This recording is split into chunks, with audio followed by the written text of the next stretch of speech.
السلام عليكم ورحمة الله.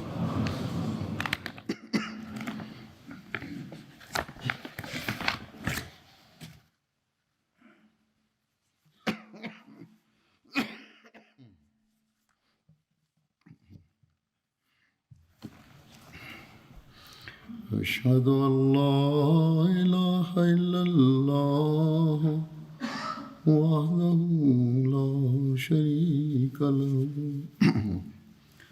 وأشهد أن محمدا عبده ورسوله أما بعد فأعوذ بالله من الشيطان الرجيم بسم الله الرحمن الرحيم الحمد لله رب العالمين الرحمن الرحيم مالك يوم الدين إياك نعبد وإياك نستعين اهدنا الصراط المستقيم صراط الذين أنعمت عليهم غير المغضوب عليهم ولا الضالين. आज जिन सहाबी का मैं जिक्र करूँगा उनका नाम है अबू तलहा, हज़रत अबू तलहा। हज़रत अबू तलहा अंसारी का असल नाम ज़ैद था। उनका ताल्लुक़ अंसार के कबीला खज़रज से था और ये कबीले के रईस थे। आप अपनी कुनियत अबू तलहा के नाम से ज़्यादा मशहूर थे।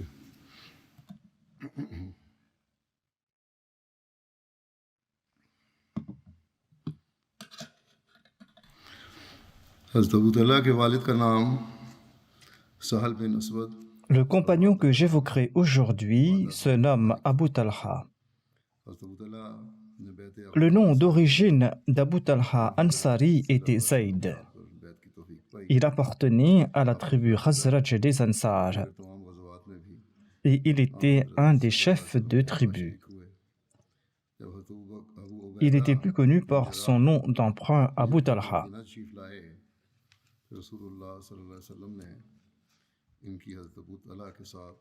Le père d'Abu Talha se nommait Sahal bin Aswad et sa mère se nommait Obada bint Malik.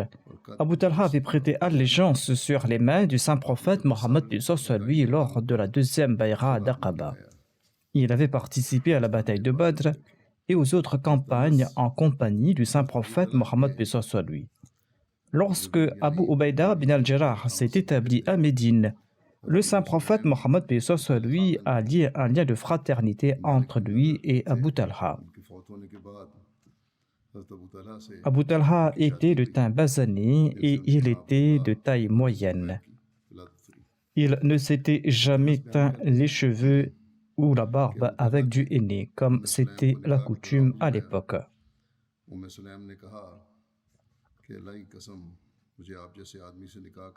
Anas était le beau-fils d'Abu Talha.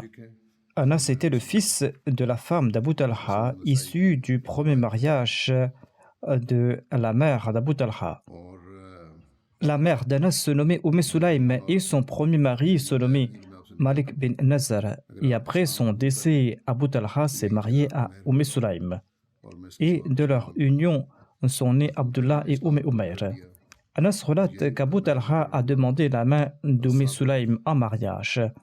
Sulaym a déclaré par Allah: je ne pourrai pas rejeter votre demande, mais vous êtes polythéiste et moi je suis musulmane. Ce récit est tiré du Sunan Nisa'i. Elle a dit: étant musulmane, je ne peux pas me marier avec vous. Si vous acceptez l'islam, cela me servira de mère de votre part et je ne vous demanderai rien de plus. Abu Talha a embrassé l'islam et sa conversion à l'islam a servi de mère pour le mariage. Sabit déclarait en islam: Je n'ai jamais entendu parler d'un maire aussi honorable à l'instar de celui d'Oumi Sulaim. Abu Talha avait participé à la bataille de Badr en compagnie du saint prophète Mohammed paix sur lui. Abu Talha disait que le saint prophète Mohammed paix sur lui avait le jour de la bataille de Badr ordonné que l'on jette les cadavres de 14 Korachites dans un puits sale. Le saint prophète Mohammed paix sur lui avait ordonné que l'on jette les cadavres de 14 chefs Korachites dans un puits sale. Lorsque le saint prophète paix sur lui remportait la victoire, il passait 3 nuits sur le champ de bataille. Le 3e jour, à Badr, le saint prophète Mohammed paix sur lui a demandé que l'on place la selle sur sa chamelle. Il est ensuite parti avec ses compagnons. Il s'est arrêté au bord de ce puits où se trouvaient les cadavres de ses chefs Korachites. Le saint prophète, paix sur lui, a appelé ces cadavres par leurs noms et les noms de leur père en disant « Ô un tel, fils d'un tel, ô un tel, fils d'un tel, es-tu content d'avoir désobéi à Allah et à son prophète ?» La promesse que nous a faite Allah s'est accomplie. La promesse faite par votre Seigneur s'est-elle accomplie en votre faveur? Abu Talha relate, Omar a demandé au envoyé d'Allah, pourquoi parlez-vous à ces cadavres qui sont sans vie? Le saint prophète Mohammed lui a répondu, je jure par celui qui détient la vie de Mohammed entre ses mains. Ils sont en train d'entendre mes propos. C'est-à-dire qu'Allah leur transmettait la parole du saint prophète Mohammed lui, qui leur parlait de leur mauvaise fin. Anas relate que les musulmans ont été vaincus à Uhud et ils se sont séparés du saint prophète Mohammed lui. Abu Talha s'était placé devant le saint prophète Mohammed lui pour le protéger avec son bouclier. Abu Talha tirait de toute sa force sur ses arcs, tant et si bien qu'il en avait brisé 2 ou 3 ce jour-là.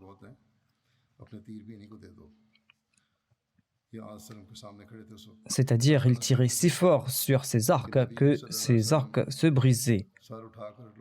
Lorsqu'une personne passait devant lui avec son carquois de flèches, eh bien, le saint prophète Mohammed paix sur lui demandait d'offrir ses flèches à Abu Talha.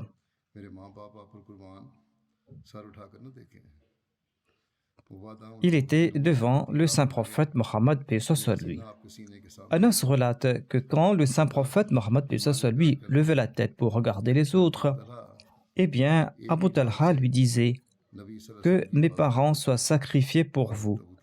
Ne levez pas la tête de peur qu'une flèche ennemie ne vous atteigne. J'offre ma poitrine pour vous protéger. Anas bin Malik ajoute qu'Abu Talha protégeait le saint prophète Mohammed lui avec un seul bouclier. Abu Talha était un très bon archer.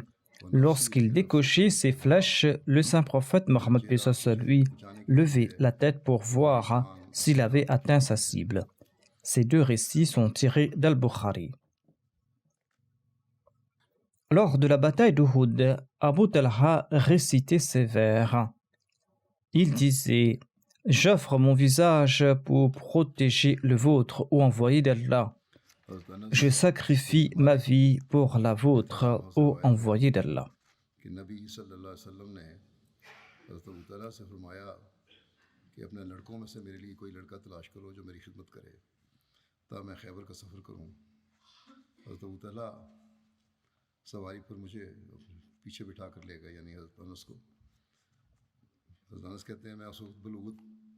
Anas bin Malik relate que le saint prophète Mohammed lui avait dit à Abu Talha « Mets un de tes fils à mon service afin que je puisse me rendre à Khaybar. »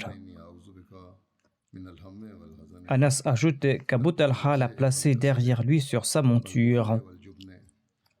Anas dit que j'avais atteint presque l'âge adulte à l'époque. Il ajoute, je servais le saint prophète Mohammed lui, et lorsqu'il descendait, je l'ai entendu réciter cette prière souvent. Allahumma inni a'udhu bika min al-hammi wal hazani wal ajri wal kasali wal bukhri wal jubni wa dala'id dayni wa aghlabati rijal. C'est-à-dire, oh Allah, je me réfugie auprès de toi contre l'inquiétude et l'affliction, contre l'insuffisance et l'inaction, contre l'avarice et la lâcheté, contre l'endettement et la domination des hommes. Selon un autre récit tiré d'Al-Bukhari, comme le premier récit, Anas relate ceci. Lorsque le saint prophète Mohammed lui est arrivé à Médine, il n'avait pas de serviteur. Abu Talha a pris ma main, dit Anas, et m'a emmené chez le saint prophète Mohammed lui.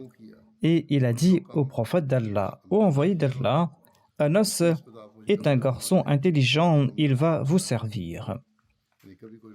Anas ajoute, j'ai servi le saint prophète Mohammed lui lors de ce voyage, et lorsqu'il était à la maison, il ne m'a jamais demandé pourquoi j'avais accompli telle ou telle tâche, ou pourquoi je n'avais pas fait ceci ou cela. C'est-à-dire que le saint prophète Mohammed lui ne l'avait jamais réprimandé.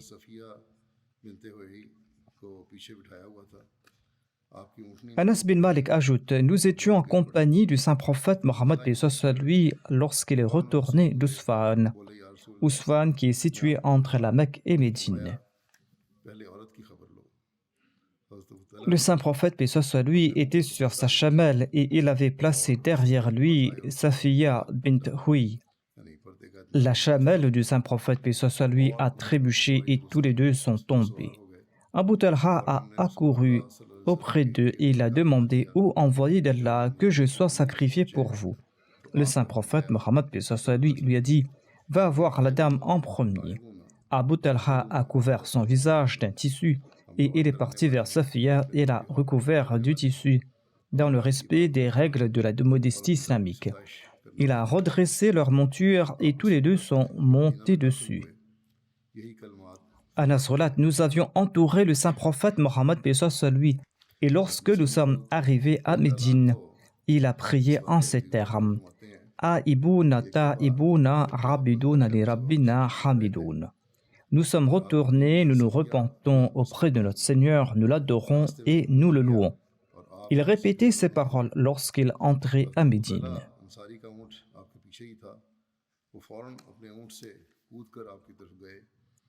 Hazrat Muslim Maud relate cet incident en ces termes. Un jour, le saint prophète Mohammed lui retournait de Khaybar accompagné de Safiya, son épouse. En cours de route, la monture du saint prophète lui a trébuché et tous deux sont tombés. Le chameau d'Abu Talha Ansari était derrière. Il a couru dans la direction du saint prophète en descendant de son chameau et il a dit ô envoyé d'Allah, que ma vie soit sacrifiée pour vous. J'espère que vous n'êtes pas blessé. Le saint prophète, lui a dit Abu Talha, va voir la femme en premier, va voir la femme en premier. Il avait dit cela à 2 reprises.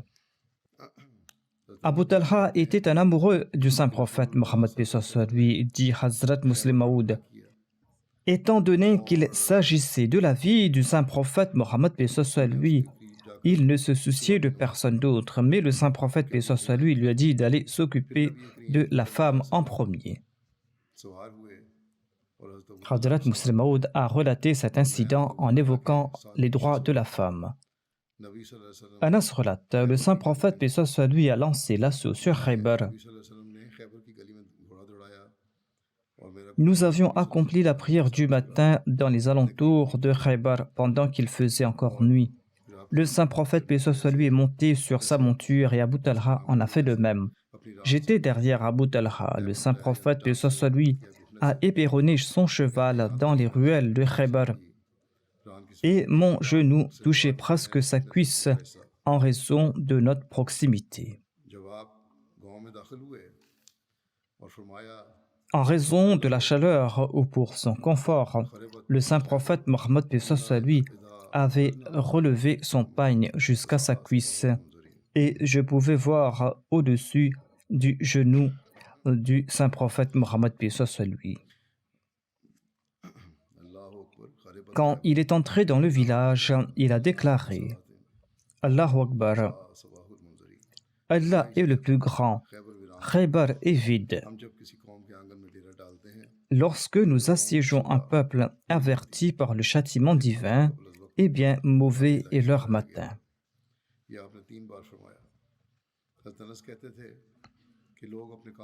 Le saint prophète, paix soit lui, a déclaré Allah est le plus grand, Khaybar est vide.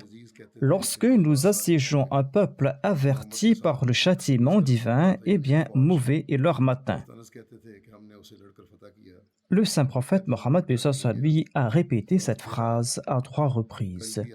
Anas relate, les gens de Khaybar sont sortis pour leurs tâches et se sont exclamés Mohammed sallallahu alayhi wa sallam.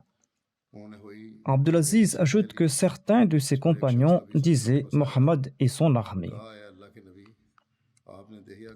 Anas ajoute, nous les avons combattus et nous les avons vaincus.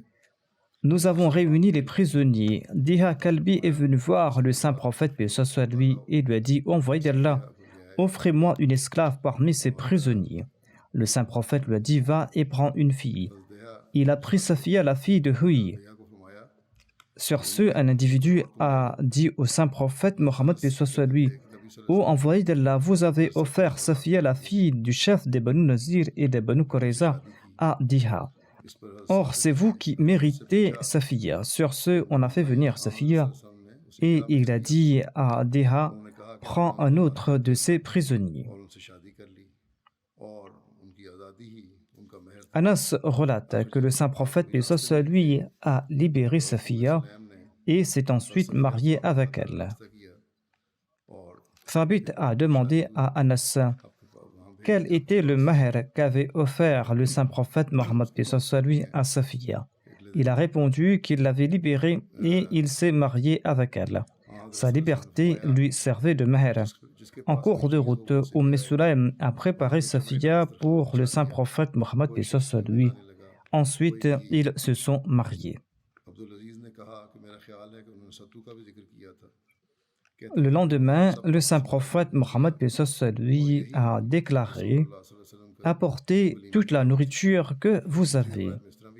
Ensuite, le saint prophète paix soit lui a posé un tapis en cuir en guise de couvert. Un tel a apporté des dattes, un autre du beurre clarifié. Abdulaziz déclare qu'on aurait aussi apporté du grain desséché et moulu, accompagné de l'eau et de sucre. Ensuite, on a tout mélangé et ceci avait servi de repas de noces du saint prophète Mohammed paix soit lui. Selon un autre récit, après la conquête de la forteresse, Safiya est tombée dans le lot de Dahiya.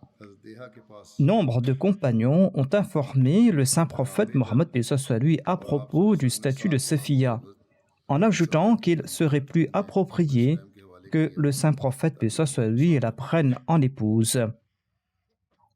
Le saint prophète paix soit lui a envoyé un message à Dahiya et il lui a acheté Safiya au prix de cette esclave et l'a confiée à Sulaym afin qu'elle la garde avec elle. Ensuite, le saint prophète paix soit lui s'est marié avec Safiya.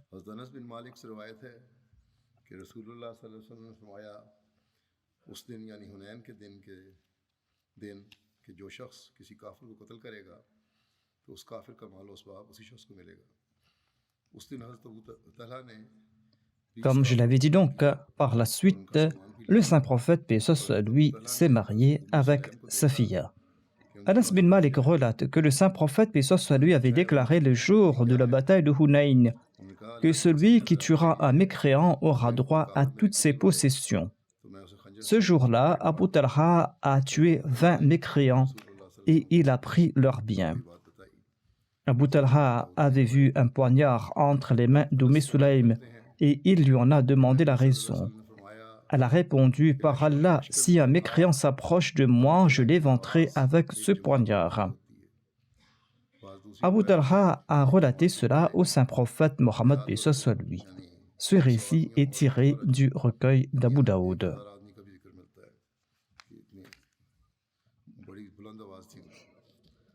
Anas relate que le saint prophète Mohammed paix soit sur lui a déclaré: dans toute l'armée, la voix d'Abu Talha suffit à couvrir celle de toute une multitude. Dans d'autres récits, il avait dit que sa voix était plus forte que celle de 100 ou de 1000 personnes. C'est-à-dire qu'il avait une voix très forte. Abu Talha est décédé à Médine en l'an 34 de l'Hégire et le calife Othman a dirigé sa prière funéraire. Il avait 70 ans selon certains récits, mais selon les gens de Bassoura, Abu Talha serait décédé lors d'un voyage en mer et il avait été enterré sur une île. Anas relate qu'Abu Talha n'observait pas des jeûnes facultatifs lors des djihad à l'époque du saint prophète Mohammed paix soit sur lui, de peur qu'il ne s'affaiblisse. Anas relate: mais après le décès du saint prophète Mohammed paix soit sur lui, Abu Talha jeûnait tous les jours sauf pour les jours de l'Eid al-Fitr et de l'Eid al-Adha. Voici un récit sur l'hospitalité d'Abu Talha. Abu Huraira relate qu'un visiteur se rendit chez le saint prophète Mohammed paix soit sur lui. Celui-ci envoya quelqu'un demander à ses épouses de préparer un repas pour l'inviter.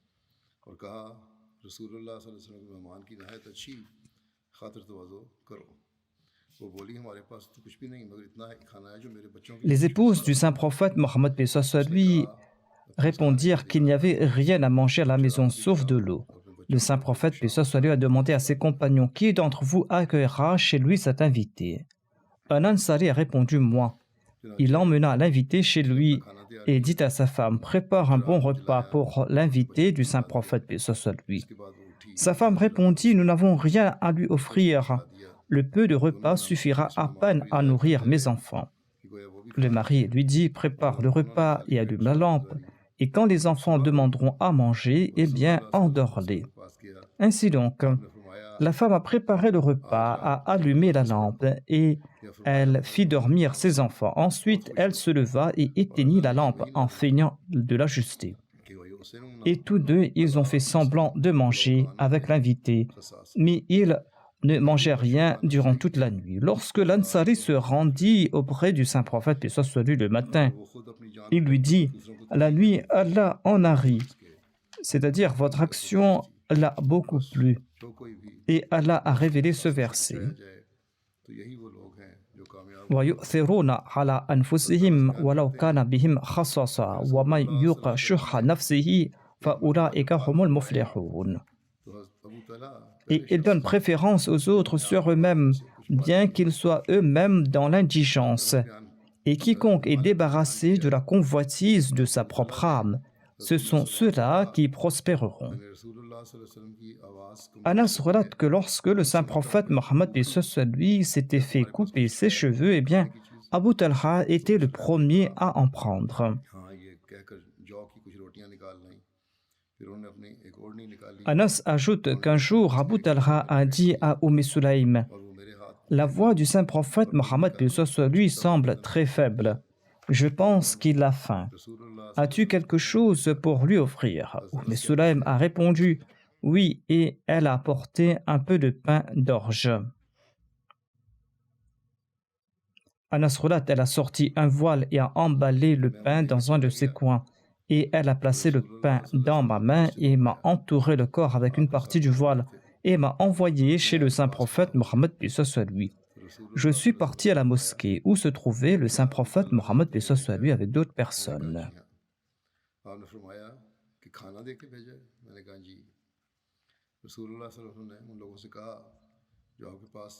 Je me suis mis à côté du saint prophète Mohammed paix soit sur lui. Le saint prophète paix soit sur lui m'a demandé: est-ce que Abu Talha t'a envoyé? J'ai répondu à l'affirmatif. Il m'a ensuite demandé s'il m'avait envoyé avec de la nourriture. J'ai répondu affirmativement. Le saint prophète paix soit sur lui a dit aux autres: venez avec moi. Au lieu de prendre la nourriture, le saint prophète paix soit sur lui est parti et Anas marchait devant lui. Nous sommes arrivés chez Abu Talha et je l'ai informé que le saint prophète paix soit sur lui venait dans sa direction. Abu Talha dit à Sulaym, le saint prophète, paix soit lui, vient avec des gens et nous n'avons pas de quoi tous les nourrir. En effet, il n'avait que quelques morceaux de pain et rien d'autre. Sulaym a répondu, Allah et son prophète savent le mieux. Abu Talha est parti rapidement à la rencontre du saint prophète. Anas était déjà de retour. L'envoyé d'Allah est venu avec Abu Talha. Il a dit à Sulaym, apporte tout ce que tu as comme nourriture. Quand elle a présenté le pain, le saint prophète, paix soit lui, lui a demandé de les briser. Elle a placé un peu de beurre clarifié sur ce pain et a présenté cela comme repas. Ensuite, le saint prophète, paix soit lui, a prié dessus. Le saint prophète a dit, invitez 10 personnes à l'intérieur. 10 personnes sont entrées et ils ont mangé à satiété. Lorsqu'ils sont sortis, le saint prophète, paix soit lui, a demandé qu'on invite 10 personnes de plus. Eux aussi ont mangé à satiété et sont sortis. Le saint prophète, paix soit lui, a demandé qu'on invite 10 personnes de plus. Ceux-là sont entrés et ont mangé à satiété et sont sortis. En somme, ils ont tous mangé à satiété. Et ils étaient entre 70 ou 80 personnes.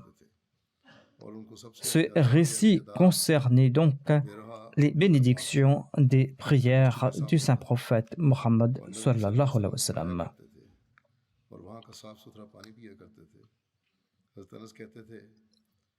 Anas bin Malik relate qu'Abu Talha possédait d'entre tous les Ansar un plus grand nombre de palmiers à Médine. Et sa palmeraie préférée se nommait Birha et était située en face de la mosquée du saint prophète, paix soit lui. Et le saint prophète, paix soit lui, s'y rendait pour en consommer son eau pure. Anas relate qu'après la révélation du verset Lan tanalul birra hatta tunfiqu mimma tuhibbun, c'est-à-dire jamais vous n'atteindrez la droiture à moins que vous ne dépensiez de ce que vous aimez. Eh bien, après la révélation de ce verset, Abu Talha a dit au saint prophète Mohammed, paix soit lui, après la révélation de ce verset, Lan tanalul birra hatta tunfiqu mimma tuhibbun, Anas s'est adressé au saint prophète, paix soit lui, a dit que de tous mes biens, rien ne m'est plus cher que Birha. Aussi, je la présente comme aumône au nom de Dieu. J'espère qu'Allah va l'accepter de ma part et que ce jardin me servira de capital pour l'au-delà. Usez-en comme le souhaitera Dieu. Le saint prophète, paix soit lui, a répondu, très bien, ceci est un placement gagnant. C'est un bien qui va durer pour toujours. Le saint prophète, paix soit lui, a dit, j'ai bien entendu ce que tu viens de dire. Et je suis d'avis que tu dois la partager entre tes proches. Abu Talha a répondu, c'est ce que je vais faire au messager d'Allah. Et il partagea la palmeraie entre ses proches et ses cousins. Abu Talha a eu l'honneur de faire descendre la dépouille d'une des filles du saint prophète Mohammed paix soit lui dans sa tombe suite à l'instruction du saint prophète Mohammed paix soit lui. Anas bin Malik relate que la panique s'installa chez les habitants de Médine une nuit et le saint prophète paix soit lui monta sur le cheval très lent d'Abu Talha. Lorsqu'il est retourné, le saint prophète, paix soit lui, a dit à Abu Talha, ton cheval est très rapide. Par la suite, c'était le cheval le plus rapide de Médine. Anas relate, le saint prophète Mohammed, paix soit lui, venait souvent nous rencontrer et il disait à mon frère cadet en plaisantant, ô Abu Umayr, qu'a fait ton oiseau? En effet, Abu Umayr élevait un oiseau qui était mort ou qui s'était enlevé et il en était fort triste. Et le saint prophète Mohammed paix soit lui le taquinait à propos de cet oiseau.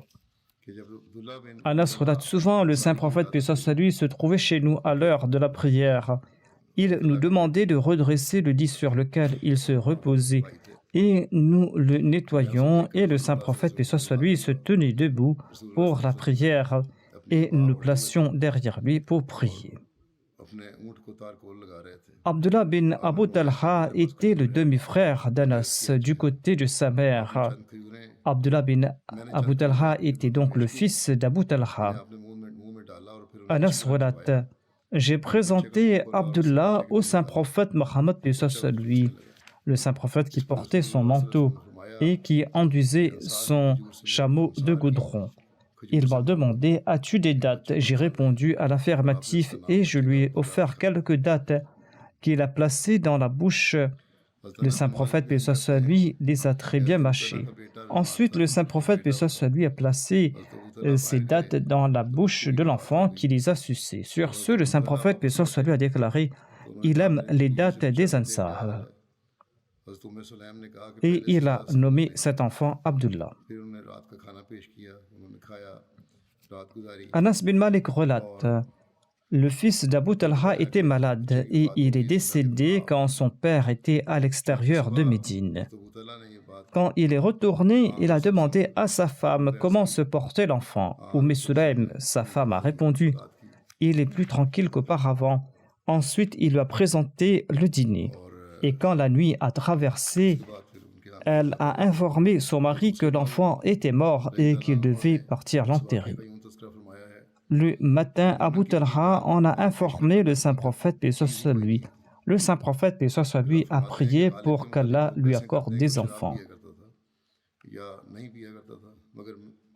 Et par la suite, Abu Talha a eu un autre fils.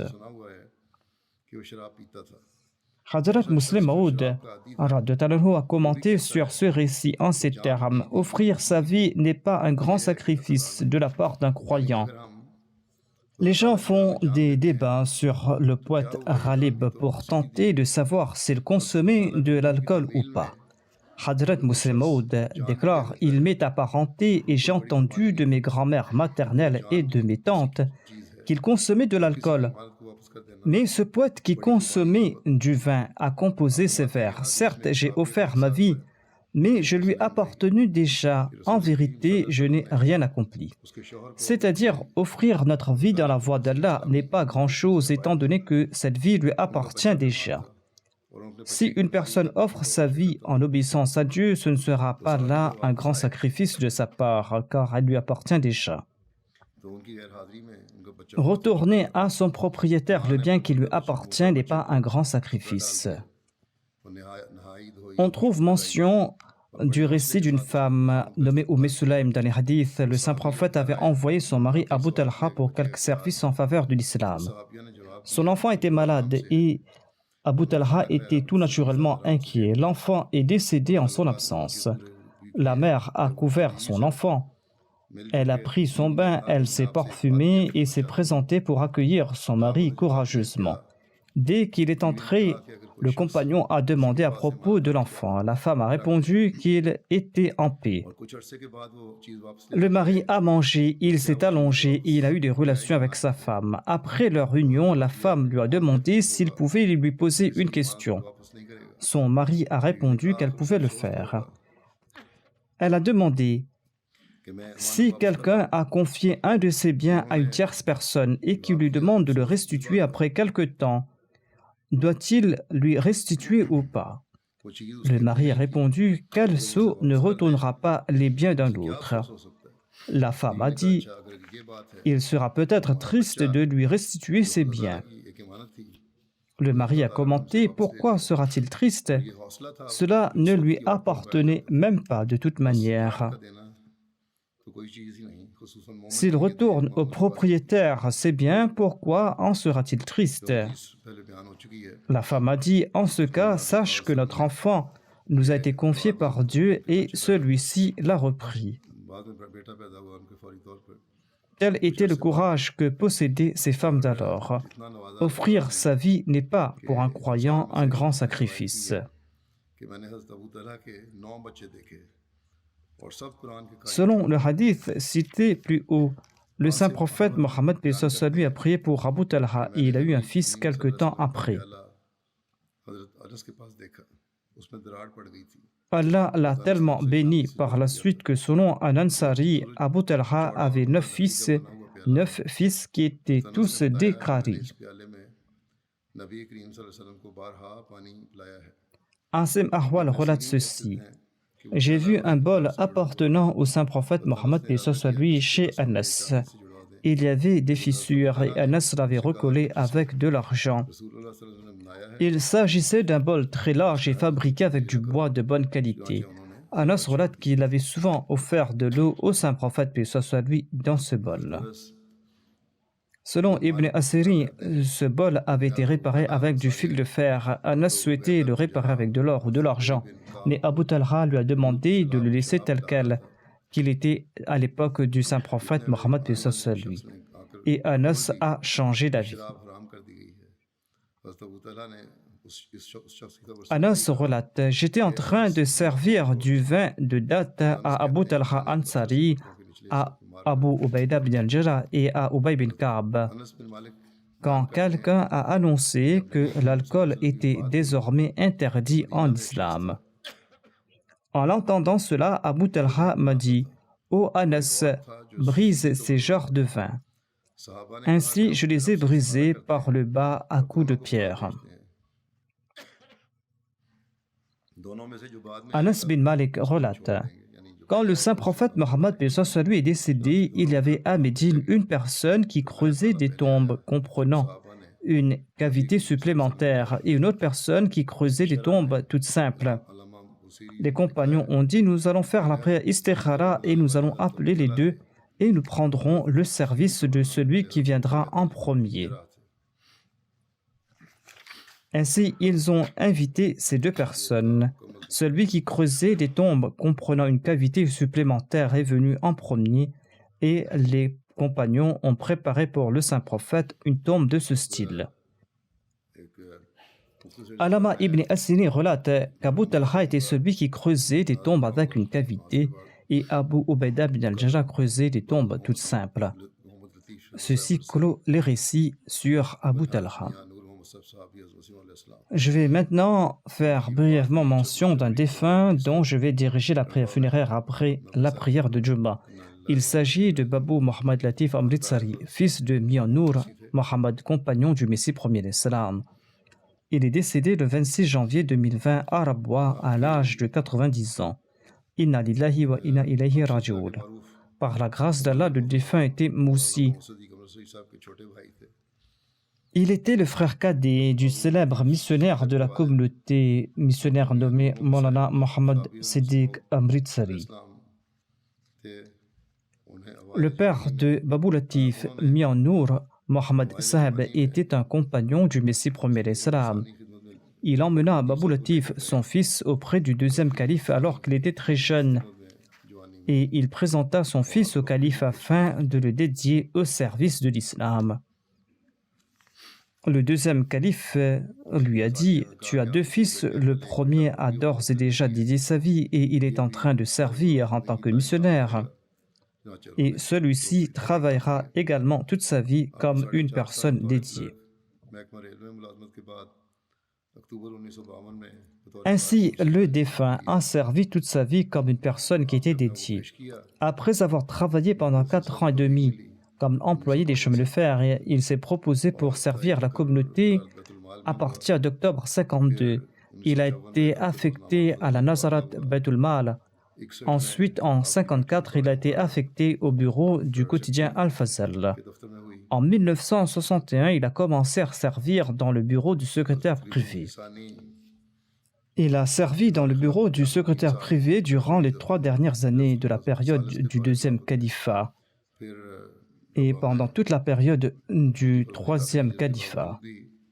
Et il a continué à servir dans ce bureau même quand le 4e calife est parti au Royaume-Uni. Ce bureau du secrétaire privé est toujours établi là-bas au Pakistan et il y a servi jusqu'en 2014. En 1985, il a commencé à servir en tant qu'assistant du secrétaire privé. Il a rempli ses responsabilités à merveille. Ainsi, il a servi pendant 62 ans en tout, dont 53 ans au sein du bureau du secrétaire privé, où il a occupé plusieurs postes. Il maîtrisait très bien son travail et il était très méticuleux. Il aimait également lire des livres qui portaient sur la religion et il avait lu très attentivement les livres de la communauté. Il avait participé à l'organisation des Majlis et Shura, surtout sous la période du troisième calife, mais également par la suite. Dans le cadre des projets qui étaient confiés au secrétaire privé, il était en charge des différents achats qu'il faisait avec le souci du détail, et il dépensait à bon escient l'argent de la communauté et tentait de faire des économies.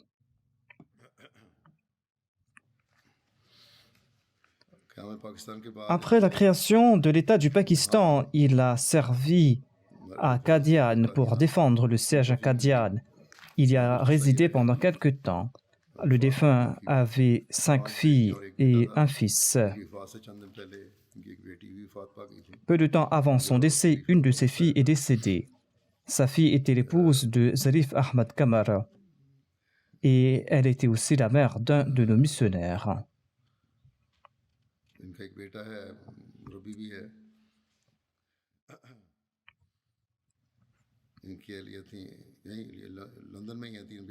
Le défunt avait 3 filles et un fils nommé Atiq Ahmad qui travaille ici à Londres. Tous ses enfants sont à Londres. Rana Mubarak, employé du bureau du secrétaire privé, écrit ceci: « J'ai travaillé à ses côtés pendant 32 ans. Pendant toute cette période, le défunt s'occupait lui-même de la majorité des tâches liées à la Majlis et Shura. Il avait l'habitude de dire que chaque fois que nous faisons face à des difficultés et des soucis mondains, on doit supplier Dieu et travailler davantage pour la communauté. C'est ainsi qu'Allah va éloigner nos difficultés. »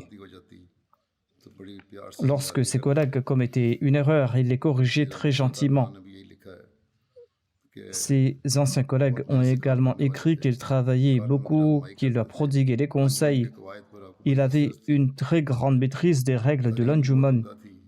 Il avait un talent pour l'écriture. Il utilisait pertinemment bien chaque mot. Et dès qu'il commençait à utiliser un nouveau stylo, il écrivait en premier la basmala pour ensuite commencer à écrire. Il était très ponctuel lorsqu'il venait travailler et il ne repartait pas tout de suite quand c'était l'heure de partir. Il quittait son bureau lorsqu'il avait terminé son travail. Parfois, il restait pour travailler toute la nuit et ne repartait que le lendemain matin. J'ai également été témoin de cela lorsque j'étais à Rabwa. Il travaillait beaucoup. À l'heure de Maghrib, on le voyait venir du bureau. À l'heure d'Isha aussi, parfois, il venait du bureau. Et même à l'heure de Fajr, il sortait du bureau. Il s'impliquait beaucoup dans son travail et il se souciait jamais de rentrer chez lui ou ne se disait jamais qu'il devait rentrer car c'était l'heure de partir. Son seul souci était de travailler pour la communauté et de faire en sorte que le travail de la communauté avance. L'une de ses grandes qualités était qu'il ne parlait jamais des choses confidentielles aux autres. Il gardait secret le contenu de toutes les lettres qu'il recevait. Nasir Saïd Saab écrit qu'en 1974, lorsque le troisième calife se rendait à Islamabad, au Pakistan, pour se présenter à l'Assemblée nationale, eh bien le défunt se rendait aussi en tant que membre du personnel du bureau du secrétaire privé. Il était impliqué dans son travail et il aidait également les autres. Il faisait la vaisselle avec ses collègues. C'était donc une personne très désintéressée. Qu'Allah fasse preuve de pardon et de miséricorde à son égard et qu'il exalte son rang et qu'il permette à ses enfants et ses descendants de perpétuer ses bonnes œuvres.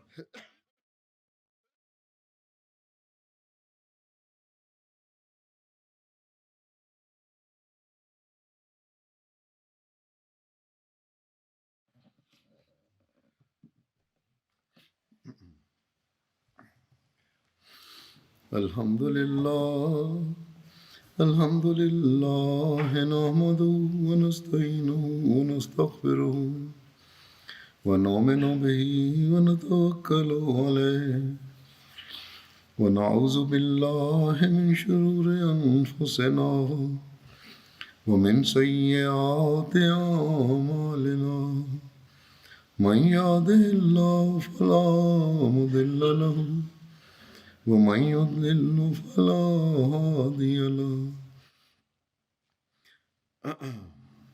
ونشهد أن لا إله إلا الله ونشهد أن محمدا عبده ورسوله عباد الله رحمكم الله إن الله يأمر بالعدل والإحسان وإيتاء ذي القربى وينهى عن الفحشاء والمنكر والبغي يعظكم لعلكم تذكرون اذكروا الله يذكركم وادعوه يستجب لكم ولذكر الله أكبر